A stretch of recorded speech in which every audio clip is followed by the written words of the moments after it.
प्रवासी मजदूरों को प्रदेश लाने से कोरोना मरीजों की बड़ी तादाद भी प्रदेश की ओर आ सकती है। इसके लिए सरकार ने क्वारंटीन सेंटर और आइसोलेशन वार्ड में बेड की संख्या पहले ही तैयार कर ली है। वहीं कानपुर में कोरोना पॉजिटिव पत्रकार और बरेली के वायरल वीडियो जिसमें आइसोलेशन वार्ड में भर्ती मरीजों ने व्यवस्था पर सवाल उठाए थे। ऐसे सवालों पर स्वास्थ्य मंत्री जय प्रताप सिंह ने कहा है कि जहां भी शिकायत मिलेगी सख्त कार्रवाई की जाएगी। की तैयारी शुरू हो गई है। कहीं ना कहीं अभी मुख्यमंत्री योगी आदित्यनाथ की तरफ से भी इस बात को कहा गया है कि जो जहां पर है वो धैर्य बनाए रखे, हम सबकी सहूलियत से उन्हें वापस ले आएंगे और ये कोरोना की लड़ाई में बहुत ही महत्वपूर्ण कदम है। इस पर ज्यादा बात करने के लिए हमारे साथ मौजूद हैं स्वास्थ्य मंत्री जय प्रताप जी। सर, बहुत महत्वपूर्ण कदम ये आप लोग की तरफ से उठाया जा रहा है प्रवासी मजदूरों को लेकर, और दूसरी चीज ये है कि अभी कोरोना की स्थिति उत्तर प्रदेश में क्या है और कब तक हम इस पूरी लड़ाई पर काबू पा लेंगे? देखिए, कोरोना की स्थिति तो उत्तर प्रदेश में जिस तरह से हमारी तैयारियां हैं, जिस तरह से हमारे फील्ड वर्कर और सब लोग लगे हैं, मेरा अनुमान है कि उस हिसाब से देश के प्रतिशत के हिसाब से हम काफ़ी कम भी हैं, नियंत्रित भी हमारे कुछ 16-17 ज़िला हमारे ऐसे हैं, और ख़ास करके आगरा जैसे जनपद हैं जहां थोड़ा सा मेडिकल इन्फेक्शन और कुछ लापरवाही की वजह से ये सब थोड़ी संख्या बढ़ गई थी। मगर अब जो भी हमारे पास जारी करके जो निकल रहे हैं वो उन क्षेत्रों के हॉटस्पॉट जहां बनाए गए हैं या उस कॉन्टैक्ट ट्रेसिंग में उस व्यक्ति से जुड़े हुए परिवार या उनसे कोई पड़ोसी, इस तरह के केस निकल रहे हैं।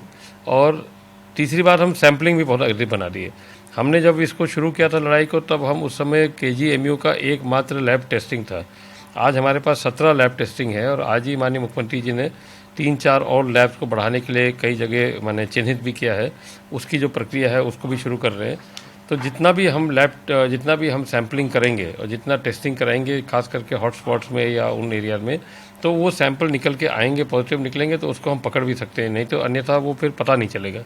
तो उस हिसाब से हम काफ़ी इस मामले में सतर्क भी है और हर चीज़ को हमने ध्यान में दिया है। और दूसरी बात, जो मुख्यमंत्री जी ने जो केंद्र सरकार के द्वारा जो मार्गदर्शन आए हैं कि अब इधर किसी प्रदेश के क्या बोलते हैं, ये मजदूर जो अन्य प्रदेश में रह रहे हैं उनके लिए वापस आने की एक सुविधा के लिए तैयार करना है।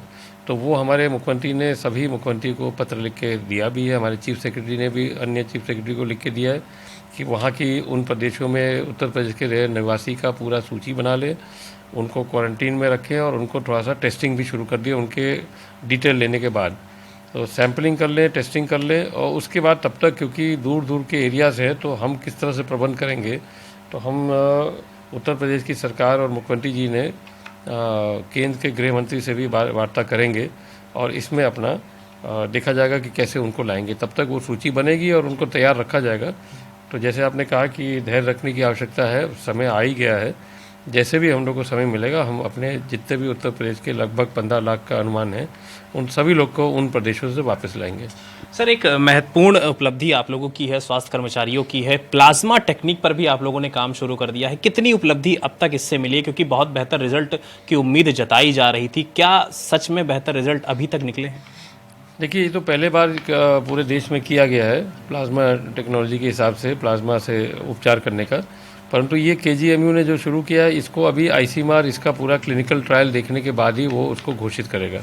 तो जो इसका जो प्रक्रिया है और विभिन्न वैज्ञानिक इसको देखेंगे या जो विशेषज्ञ डॉक्टर हैं, इसकी प्रक्रिया देखते हुए इसका उपचार कितने % से होता है और इसकी क्या समय रहेगा, इस सब का ध्यान देते हुए तब उसको जब वो पूरा क्लियर करेंगे तब हम इसको आगे बढ़ा पाएंगे। स्वास्थ्य मंत्री हैं सर, आप आखिरी सवाल और आखिरी में सबसे कम शब्दों में आपसे आंसर भी चाहूँगा कि जो जनता है उससे किस तरह से आप क्या अपील करना चाहेंगे, बाकी के जो दिन लॉकडाउन के बच्चे हैं वो अपने घरों में किस तरह से रहे और क्या सेफ्टी बरतें?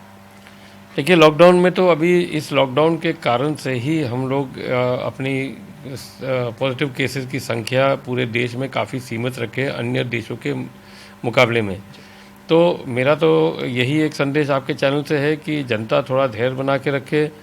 जनता को ये समझना चाहिए कि अब आगे चल के हमारे जीवन शैली में कुछ चीज़ों का हमको लगातार इस्तेमाल करना चाहिए। जैसे हम सोशल डिस्टेंसिंग या 2 गज की दूरी के हिसाब से हम अपने आप को रखें। कोई व्यक्ति हमारे सामने खांसता है या छींकता है तो उससे दूरी बना के रखें।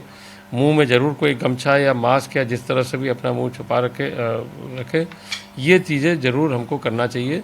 और फिर आवश्यक कार से और किसी भीड़ भाड़ एरिया से वैसे भी अपना दूरी बना रखना चाहिए। ये हमको लगता है कि आगे चल के हमको अपने जीवन शैली में यही अपनाना ही पड़ेगा। कोरोना एक वायरस है, इसकी वैक्सीन तैयार होने में तो साल 2 साल भी लग सकते हैं, जैसे भी सब देश के लोग इसमें वैज्ञानिक लगे हुए हैं। और तब तक के लिए हम मान के चलते हैं कि ये हो सकता है कि हमारे बीच में रहेगा, लगातार इसकी हम लोग टेस्टिंग करते रहेंगे। तो इस जीवन शैली को बदलाने के लिए जो उपाय हैं, ये ज़रूर वो अपना ध्यान दें और अपना धैर्य रखें और धीरे धीरे इसको भी मुकाबला करके हम लोग समाप्त करेंगे। धन्यवाद हमसे बात करने के लिए मंत्री जी। तो ये मंत्री जी साफ तौर पर इनका कहना था कि जो जीवन शैली में कुछ प्रमुख बदलाव हैं, जिसको सोशल डिस्टेंसिंग का नाम दिया गया है या चेहरे पर मास्क लगाना, ये बहुत ही ज़रूरी है और इसको आप अपना कर ही रखिए, तभी कोरोना की लड़ाई हम आसानी से और जल्दी जीत सकते हैं। सबसे बड़ी बात यह है कि प्रवासी मजदूर जो दूसरे राज्यों में फंसे थे, उन्हें वापस लाने का अब सरकार ने कदम उठा लिया और उस पर कहीं ना कहीं रणनीति भी लगभग तैयार हो चुकी है। तो ये बहुत ही अहम कदम है और बाकी जिस तरह से आप सावधानियां बरत रहे हैं, उस तरह से सावधानी बरतते रहिए। लखनऊ से दीपक के साथ नितिन, प्राइम न्यूज़।